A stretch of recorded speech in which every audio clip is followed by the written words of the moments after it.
Good morning students. Chapter 13માં આપણે વધારાના સ્વાધ્યાયના પ્રશ્નો જોઈએ. 23 આવર્ત કોષ્ટકમાં મેગ્નેશિયમનું સરેરાશ દળ 24.372 યુ આપેલ છે. સરેરાશ મૂલ્ય પૃથ્વી પરના તેના સમસ્થાનિકોના સાપેક્ષ કુદરતી પ્રમાણ પર આધારિત છે. 3 સમસ્થાનિકો અને તેમના દળ mg 1224 જેનું દળ 23.98504 યુ, mg 1225 24.98584 યુ અને mg 1226 25.98259 યુ છે. mg 1224નું કુદરતમાં દળનું પ્રમાણ 78.99% છે. બીજા બે સમસ્થાનિકના પ્રમાણ નક્કી કરો.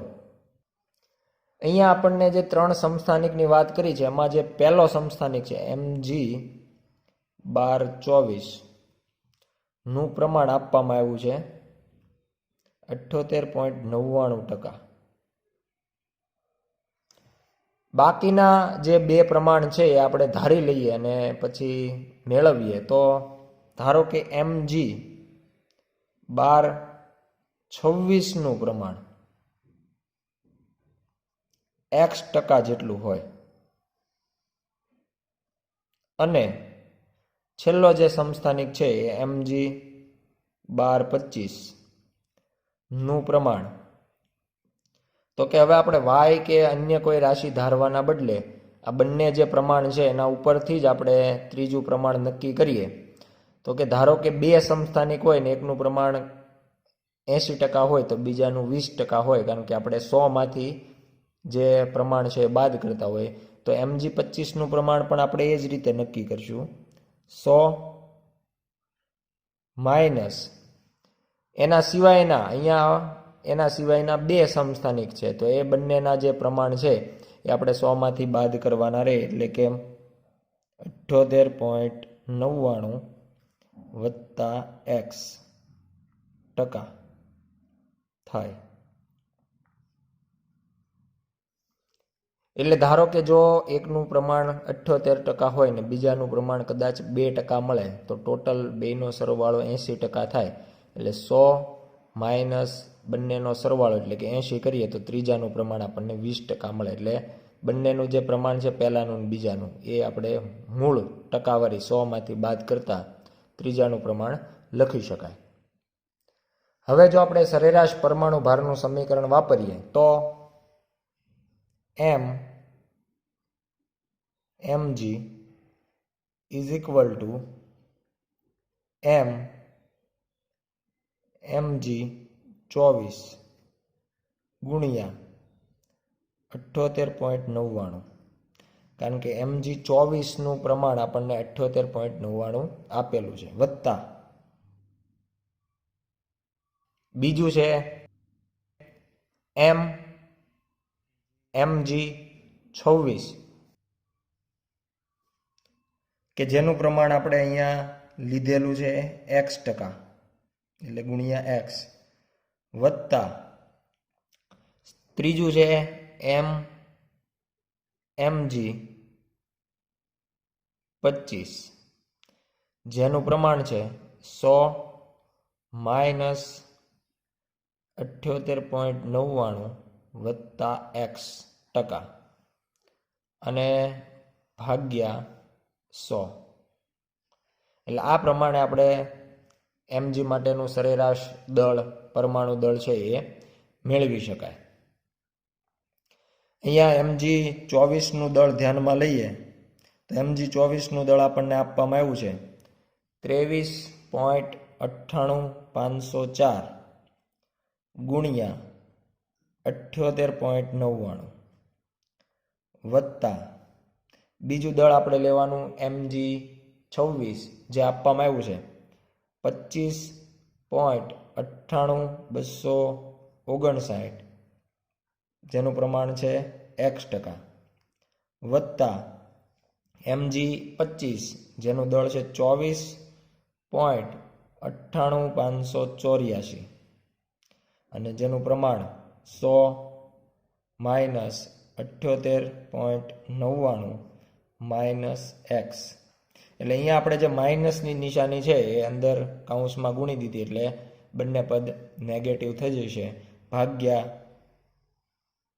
100 ઇઝ ઇક્વલ ટુ એનું સરેરાશ દળ જે આપવામાં આવ્યું છે 24.372. આ જે 100 છે એ બીજી તરફ જશે એટલે એ થઈ જશે 2437.2 બરાબર. અહીંયા પહેલો જે ગુણાકાર છે 23.98504 ગુણ્યા 78.99 જે આપણને મળશે 1894.5783 વત્તા અહીંયા બીજું જે પદ છે એ 25.98259 ગુણ્યા એક્સ એટલે સાથે જ લખાશે, વત્તા અહીંયા બહારનું જે દળ છે કાઉન્સની અંદર આપણે ધ્યાન આપીએ તો 100 માઇનસ 78.99 એનો જવાબ મળશે 21.01. તો આપણે 21.01 નો પણ 24.98584 સાથે ગુણાકાર કરી શકાય, અથવા તો આપણે બહારના પદનો ત્રણેય પદ કાઉન્સની અંદર ત્રણેય પદ સાથે ગુણાકાર કરીએ તો 100 સાથે ગુણાકાર કરીએ તો મળશે 24.98.584 માઇનસ 78.99 ગુણ્યા 24.98.584 થી મળશે 1973.6157 માઇનસ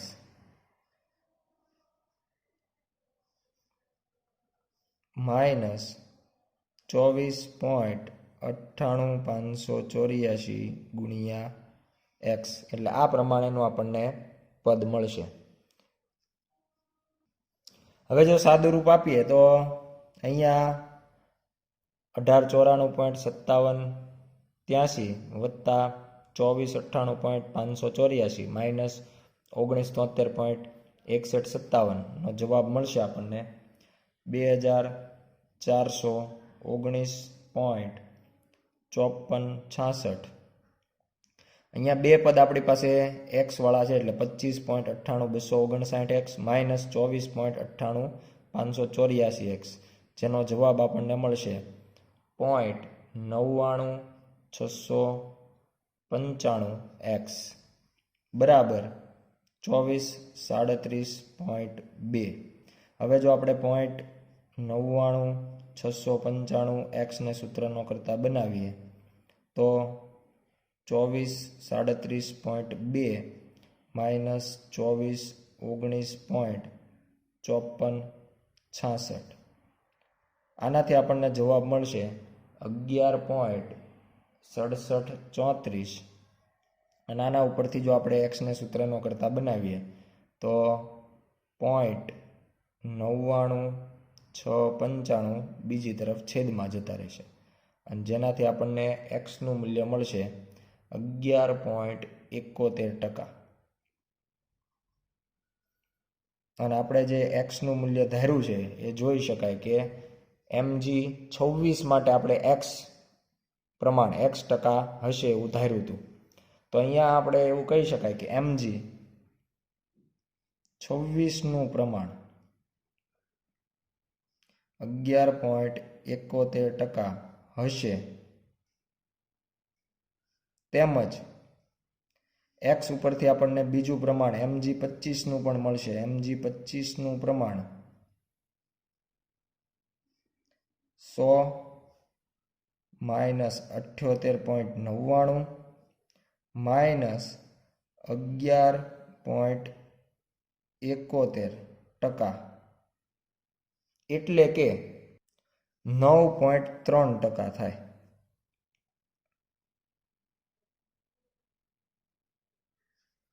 તો આ પ્રમાણે આપણે બાકીના જે બે સમસ્થાનિક છે mg 25 અને mg 26 એ બંનેના પ્રમાણ મેળવી શકાય. 24 ન્યુક્લિયસમાંથી ન્યુટ્રોનને દૂર કરવા માટે જરૂરી ઉર્જાને ન્યુટ્રોન વિયોગ સેપરેશન ઉર્જા તરીકે વ્યાખ્યાયિત કરવામાં આવે છે.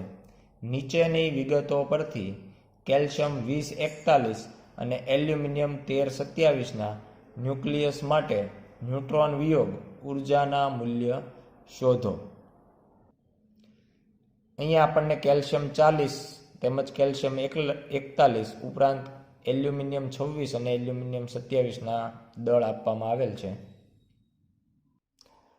અહીંયા જો કોઈ તત્વ માટે આપણે ન્યુટ્રોન વિયોગની પ્રક્રિયા લખીએ તો એના માટે ધારો કે આપણે કોઈ એક્સ તત્વ કે જેનો પરમાણુ ક્રમાંક ઝેડ જેટલો છે અને પરમાણુ દળ એ જેટલો છે, એના અંદરથી એક ન્યુટ્રોનને છૂટો પાડવો છે, તો એનાથી આપણને કોઈક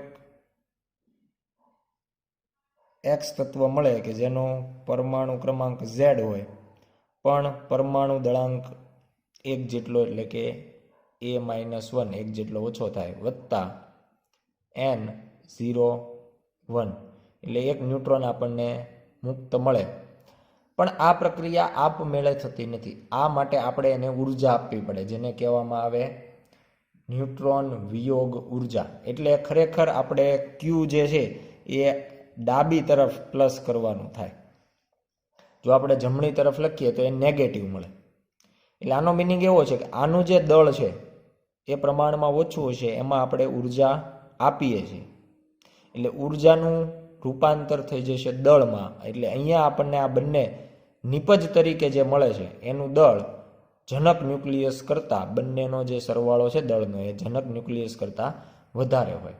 એટલા માટે આપણે જે ન્યુટ્રોન વિયોગ ઉર્જા છે એનું સમીકરણ લખીએ તો ન્યુટ્રોન વિયોગ ઉર્જા, જેને આપણે SN કહેતા હોય, જે સમીકરણ ખરેખર ક્યુ મૂલ્ય માટેનું જ સમીકરણ છે, પણ અહીંયા આપણે શું કરશું તો કે નિપજના દળમાંથી જનક ન્યુક્લિયસનું દળ બાદ કરશું. ઉપરાંત પરમાણુ ક્રમાંક બદલાતો નથી એટલે ઇલેક્ટ્રોનની સંખ્યા પણ ન બદલાય, પ્રોટોનની સંખ્યા ન બદલાય એટલે ઇલેક્ટ્રોનની સંખ્યા પણ ન બદલાય. એટલે ન્યુક્લિયસના દળ તરીકે પરમાણુ દળ લઈ શકાય. એટલે X ZA-1 પ્લસ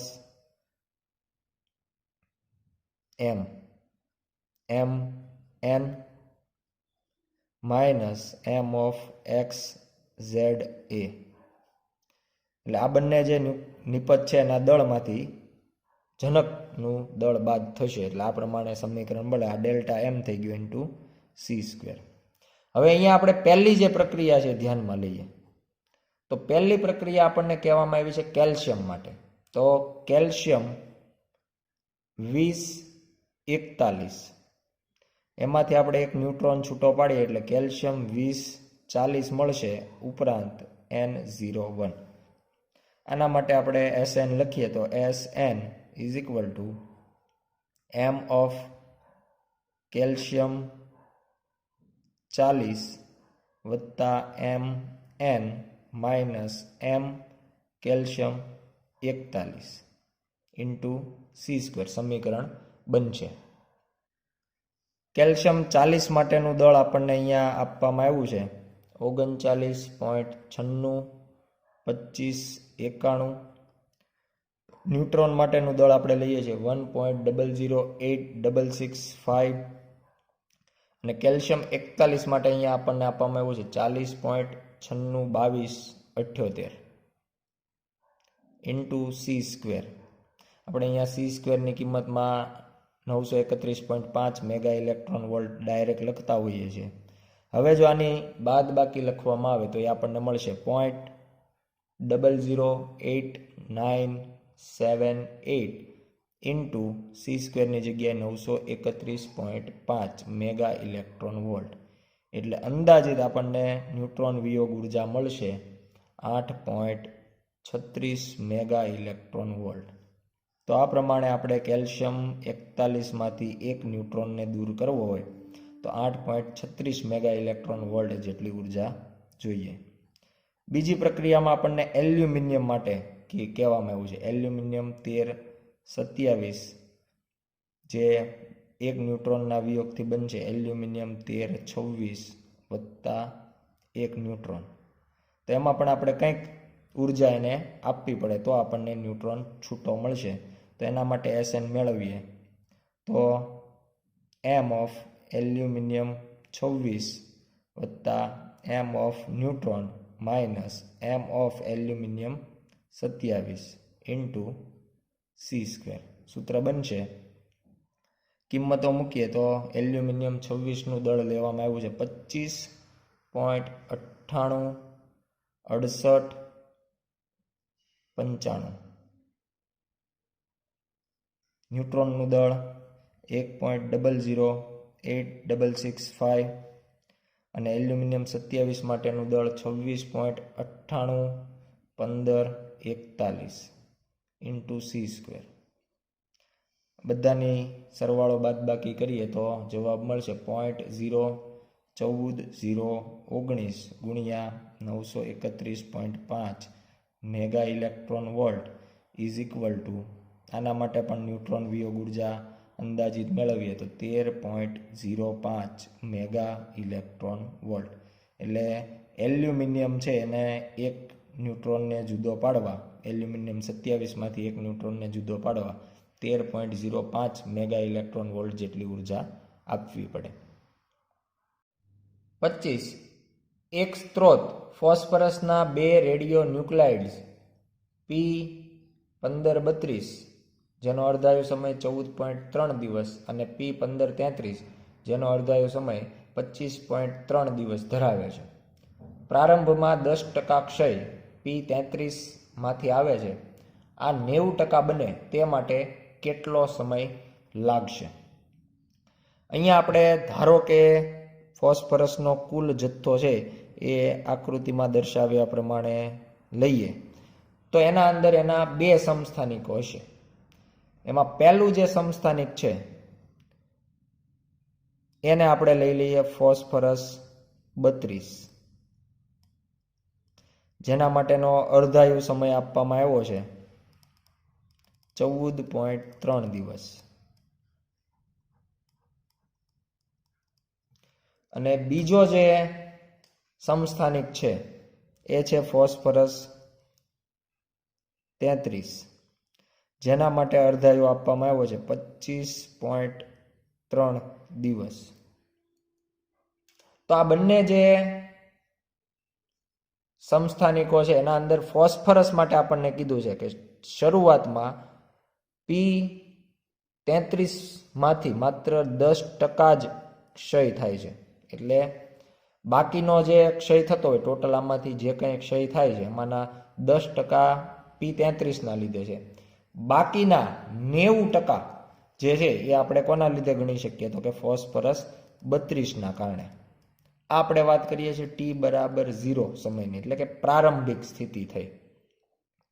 હવે આપણે થોડા સમય બાદની એટલે કે T બરાબર T સમયની જો પરિસ્થિતિ ધ્યાનમાં લઈએ તો અહીંયા જોઈ શકાય કે ફોસ્ફરસ 32નો જે ક્ષય દર છે 90% છે. એટલે એ ખૂબ ઝડપથી ક્ષય પામે છે. ક્ષય પામીને ફોસ્ફરસ છે એ બીજા કોઈ ન્યુક્લિયસમાં પરિવર્તિત થાય. સામે P33ની વાત કરીએ તો એ ક્ષય પામે છે પણ માત્ર 10%, એટલે ખૂબ જ ઓછા દરથી ક્ષય પામે છે. એટલે થોડા સમય બાદ જો આપણે પરિસ્થિતિ વિચારીએ તો એમાં હવે ફોસ્ફરસનો જથ્થો ઓછો થઈ ગયો હશે. બીજી મહત્વની બાબત કે આના અંદર ફોસ્ફરસ 32ની વાત કરીએ તો એ ખૂબ જ ઓછો જથ્થો હશે, કારણ કે 90% ક્ષય થતો હોય તો એનો જથ્થો ઝડપથી ઘટી જાય. એટલે ફોસ્ફરસ 32 જે છે એના અંદરથી હવે એની સંખ્યા ઘટવાના કારણે એનો ક્ષય પણ 90% પહેલા જેટલો નહીં હોય, ઘટી ગયો હશે. બાકીનો જે જથ્થો છે એ આપણે કહી શકાય કે ફોસ્ફરસ 33નો હશે. આપણને પૂછવામાં આવ્યું છે કે શરૂઆતમાં જે 10% હતો એ 90% થવા માટે કેટલો સમય લાગે. એટલે એ આપણે T બરાબર T સમય કહી દઈએ અને એ કેટલો છે એ મેળવવાનો. હવે જો ટોટલ ક્ષયના 90% P33માંથી થતો હોય ક્ષય, તો ફોસ્ફરસ 32માંથી માત્ર 10% જ થતો હોય. આ જે ઉલટાય છે ટકા, એનો મિનિંગ એવો નથી કે ફોસ્ફરસ 33ની સંખ્યા અહીંયા જે હતી એના કરતાં વધી ગઈ. આપણે સાપેક્ષ પ્રમાણ લઈએ છીએ. એનો મિનિંગ એવો છે કે શરૂઆતમાં બંનેની જે સંખ્યા હતી એમાં આ બંનેની સંખ્યાનો ગુણોત્તર એવો હતો કે જેના લીધે એનો ક્ષય દર મળ્યો. સંખ્યા આપણે ધારી શકીએ. ધારો કે પ્રારંભિક સ્થિતિ આપણે અહીંયા લખીએ કે P32 ના ન્યુક્લિયસની સંખ્યા, તો એને આપણે લઈ લઈએ 9x. તો P33 જોઈ શકાય કે આનું 90% છે ત્યારે માત્ર 10%, એટલે 9મા ભાગની.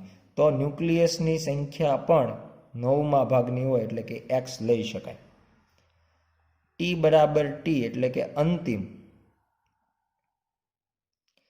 P32 ના ન્યુક્લિયસની સંખ્યા. હવે આ સંખ્યા ઘટીને કેટલી થશે એ આપણને ખબર નથી. આપણે ધારી લઈએ કોઈક નવો આંકડો y,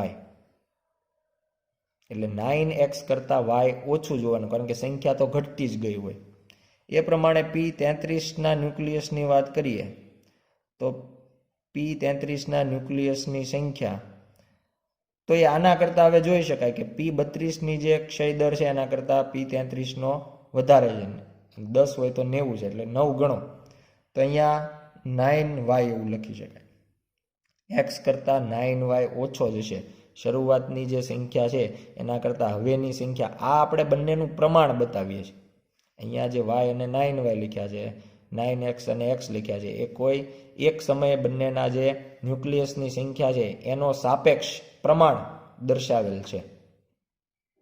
હવે જો આપણે ચરઘાતાંકીયનું જે નિયમ છે એનું સૂત્ર લઈએ તો એક સમીકરણ આપણે ધાર્યું હતું n/n0 = 1/2 અને જ્યાં n તરીકે આપણે લખતા હોય 1/2 t/τ1/2 અથવા તો અર્ધાયુ સમય, તો આ પ્રમાણે લખી શકાય. અને જો આપણે 2 ને અંશમાં લાવીએ તો 2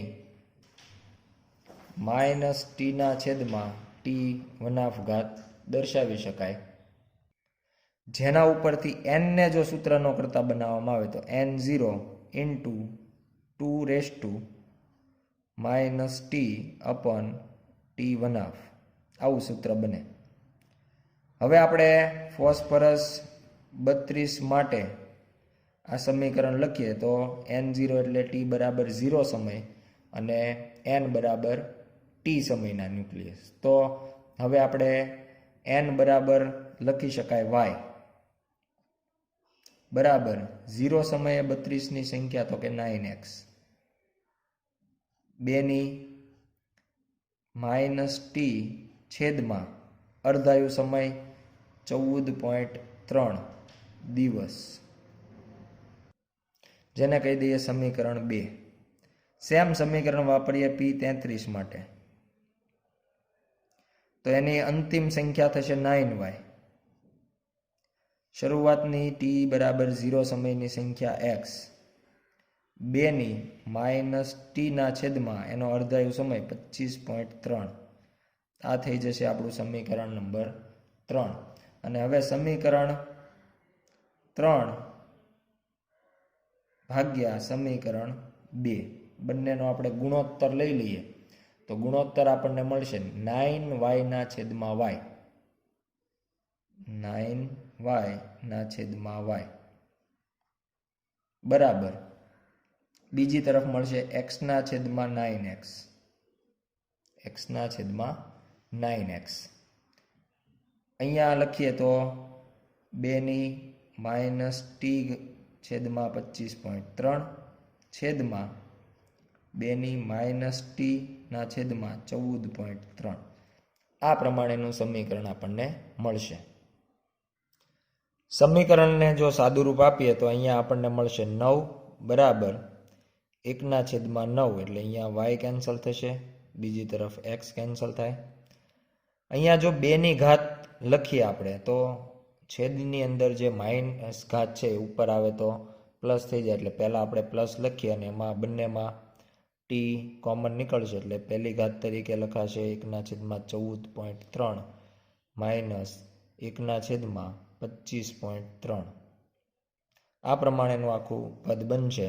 9 જે છે એ બીજી તરફ જાય તો 81 બરાબર 2 ની ટી ઘાત કૌંસમાં 1/14.3 જેનો જવાબ આપણને મળશે 0.06993 માઇનસ 1/25.3 જેનો જવાબ મળશે 0.3952 ઇઝ ઇક્વલ ટુ 2 ની ટી ઘાત ગુણ્યા આ જે બંનેની બાદબાકી છે એ 0.0304 આ પ્રમાણેનું આપણને સમીકરણ મળે. હવે બંને તરફ લોગ લઈએ તો લોગ 81 ની જગ્યાએ આપણે લખી દઈએ 8.1 ગુણ્યા 10⁻1 ઘાત બરાબર બીજી તરફ જો લોગ લઈએ તો જે ઘાત હશે એ આગળ આવશે એટલે 0.0304 ટી જે ઘાત છે આખી આગળ log 2 આ પ્રમાણેનું પદ બનશે. log 81 જોઈએ તો એ મળશે આપણને 9085 અને 10⁻1 ઘાતનું 1 એટલે 1.9085 બરાબર 0.0304 ઇન્ટુ ટી ઇન્ટુ log 2 છે એ આપણને 0.3010 મળશે. આના ઉપરથી જો આપણે ટીને સૂત્રનો કરતા બનાવીએ તો ટી ઇઝ ઇક્વલ ટુ 1.9085 ભાગ્યા 0.0304 ઇન્ટુ 0.3010 અને અંતે આપણે ભાગાકાર કરતા મળશે 208.57 દિવસ. તો આ પ્રમાણે આપણને જે ટકાવારી કહેવામાં આવી છે કે ફોસ્ફરસ 33નો જે ક્ષય 10% છે એ 90% બનવા માટે 209 દિવસ જેટલો અંદાજિત સમય લાગશે. 26.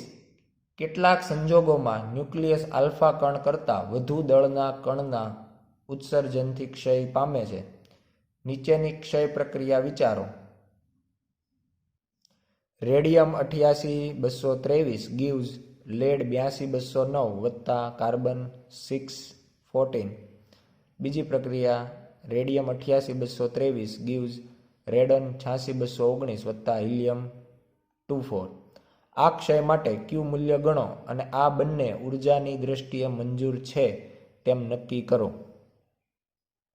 પ્રથમ જે પ્રક્રિયા અહીંયા લીધેલ છે એ છે રેડિયમ 88 223 જેમાંથી આપણને મળે છે પીબી 82 209 અને એની સાથે સાથે આપણને કાર્બન 614. તો ક્યુ મૂલ્ય આપણે જો નક્કી કરીએ તો ક્યુ મૂલ્ય ઇઝ ઇક્વલ ટુ કૌંસમાં M radium minus M PB minus M C into C². આ પ્રમાણેનું સમીકરણ લખાશે. અહીંયા એક કરતાં વધારે કોઈના સમસ્થાનિક નથી એટલે આપણે પરમાણુ દળ કે પરમાણુ ભાર દર્શાવેલ નથી. રેડિયમ માટે આપણને પરમાણુ દળ ધ્યાનમાં લઈએ તો 223.01850, લેડ માટે 208.981107 અને કાર્બન 14 માટે 14.000324 ઇન્ટુ C² બનશે. બાદબાકી કરીએ તો જવાબ મળશે 0.034109 ઇન્ટુ C²ની જગ્યાએ ડાયરેક્ટ આપણે મેગા ઇલેક્ટ્રોન વોલ્ટમાં લખીએ તો ગુણ્યા 931.5 જેનાથી ક્યુ મૂલ્ય આ પ્રક્રિયા માટે આપણને મળશે 31.85 મેગા ઇલેક્ટ્રોન વોલ્ટ. જે ધન છે એનો મિનિંગ એવો થશે કે આ પ્રક્રિયા ઉર્જાની દ્રષ્ટિએ આપમેળે મંજૂર ગણી શકાય. બીજી જે પ્રક્રિયા છે એમાં રેડિયમ 88 223 જેના અંદરથી આપણને રેડોન મળે છે 86 219 અને સાથે સાથે એક હિલિયમ 24 મળે છે. આના અંદર પણ ઉપરની રીતે જ ક્યુ મૂલ્ય મેળવીએ તો Q is equal to M radium minus M radon minus M helium અથવા તો આલ્ફા પણ લઈ શકાય ઇન્ટુ સી સ્ક્વેર.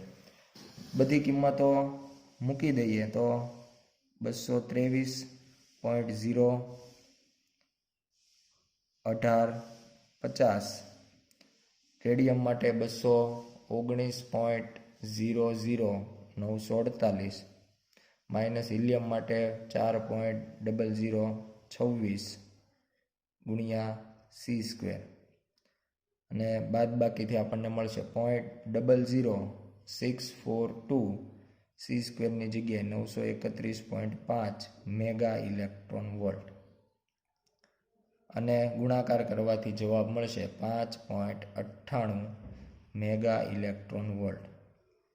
તો આ પ્રમાણે બંને જે પ્રક્રિયા છે એમાં ક્યુ મૂલ્ય ધન છે એટલે કે બંને પ્રક્રિયાઓ ઉષ્માક્ષેપક હશે અને મંજૂર થશે.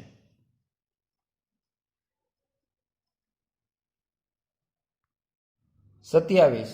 ઝડપી ન્યુટ્રોન વડે થતા યુરેનિયમ 92238ના વિખંડનનો વિચાર કરો.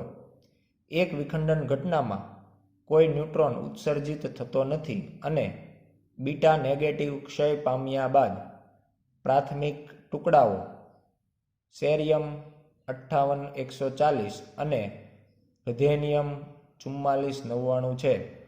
આ વિખંડન પ્રક્રિયા માટે ક્યુ મૂલ્ય ગણો. પરમાણુના અને કણના જરૂરી દળો આ મુજબ છે.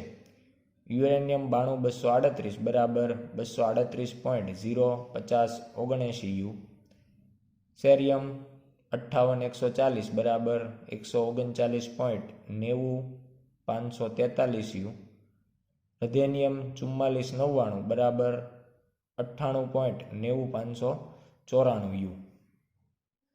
સૌ પ્રથમ તો અહીંયા આપણે જે વિખંડન પ્રક્રિયા છે એ ધ્યાનમાં લઈએ તો વિખંડન પ્રક્રિયા માટેનું સમીકરણ લખીએ તો યુરેનિયમ 92238 વત્તા એના ઉપર આપણે એક ન્યુટ્રોન આપાત કરીએ છીએ જેનાથી એ બે નાના ન્યુક્લિયસની અંદર વિખંડિત થાય છે, જેમાંનું પહેલું છે સેરિયમ 58140 અને બીજું છે રુધેનિયમ 4499. તો આ મુજબ 58 વત્તા 44 કરીએ તો આપણને મળશે 102. જ્યારે બીજી તરફ માત્ર પરમાણુ ક્રમાંક તરીકે અથવા પ્રોટોનની સંખ્યા તરીકે 92 આપેલા છે. એનો મિનિંગ કે આવી જે પ્રક્રિયા છે એમાં જે બીટા કણ અથવા તો E-10 પણ લખી શકાય એવા ટોટલ આપણને 10 ઇલેક્ટ્રોન મળતા હોવા જોઈએ. એટલે અહીંયા આપણે ગુણાકારમાં સાથે સાથે 10 દર્શાવી દઈએ અને વત્તા કંઈક આપણને ક્યુ મૂલ્ય મળે એટલે વત્તા ક્યુ. એટલે અહીંયા 10 ગુણ્યા -1 કરીએ એટલે -10 વત્તા 44 વત્તા 58 એટલે આપણને 92 મળી જશે. જ્યારે પરમાણુ દળની વાત કરીએ તો 140 વત્તા 99 કે જેનાથી આપણને 239 મળશે જે 238 વત્તા 1. એટલે આ પ્રમાણે આપણે પ્રક્રિયા સંતુલનમાં કરવા માટે જ્યારે ઇલેક્ટ્રોન અથવા તો બીટા સાથે 10 ગુણાકાર કરીએ છીએ ત્યારે થાય. એટલે ટૂંકમાં આ પ્રક્રિયા દરમિયાન આપણને 10 બીટા નેગેટિવ કણ મળે. પણ આપણે જાણીએ છીએ કે જ્યારે પ્રક્રિયામાં બીટા નેગેટિવ કણ મળતા હોય ત્યારે આપણે કોઈ જાતનું ઇલેક્ટ્રોનનું દળ છે એ ક્યુ મૂલ્યમાં ધ્યાનમાં લેતા નથી. બીટા નેગેટિવ છે એટલે જો બીટા પોઝિટિવ હોય તો જેટલા પણ બીટા પોઝિટિવ હોય એના કરતાં બમણું દળ આપણે પ્રક્રિયાની અંદર ક્યુ મૂલ્યમાં ધ્યાનમાં લેવાનું થાય. તો હવે આ પ્રક્રિયા માટે આપણે ક્યુ મૂલ્ય લખીએ તો ક્યુ મૂલ્ય બરાબર એમ. પહેલાં તો આપણે યુરેનિયમથી શરૂઆત કરીએ. યુરેનિયમ 238 વત્તા એમ neutron minus M સેરિયમ minus M રુધેનિયમ into C square. તો આ પ્રમાણે આપણે ડેલ્ટા એમ જે છે એ દર્શાવી શકાય. અને હવે જે દળ છે એની કિંમત મૂકી દઈએ તો કૌંસમાં યુરેનિયમ 238 માટે આપણને આપવામાં આવ્યું છે 238.05079. ન્યુટ્રોનનું દળ ધ્યાનમાં લઈએ તો 1.008665. સેરિયમ માટે આપણે લઈ શકીએ 139.90543 અને રેધેનિયમ માટે 98.90594 ઇન્ટુ C². આ પ્રમાણેનું આખું સમીકરણ છે એ બનશે, જેનાથી બાદબાકી કરતાં આપણને જવાબ મળશે 0.24809 C²ની જગ્યાએ 931.5 મેગા ઇલેક્ટ્રોન વોલ્ટ. ક્યુ મૂલ્યનો જવાબ આવશે 231.09 મેગા ઇલેક્ટ્રોન વોલ્ટ.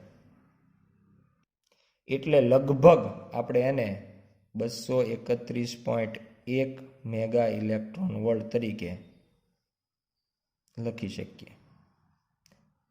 તો આ પ્રમાણે ક્યુ મૂલ્ય જે છે એ મેળવી શકાય. આભાર.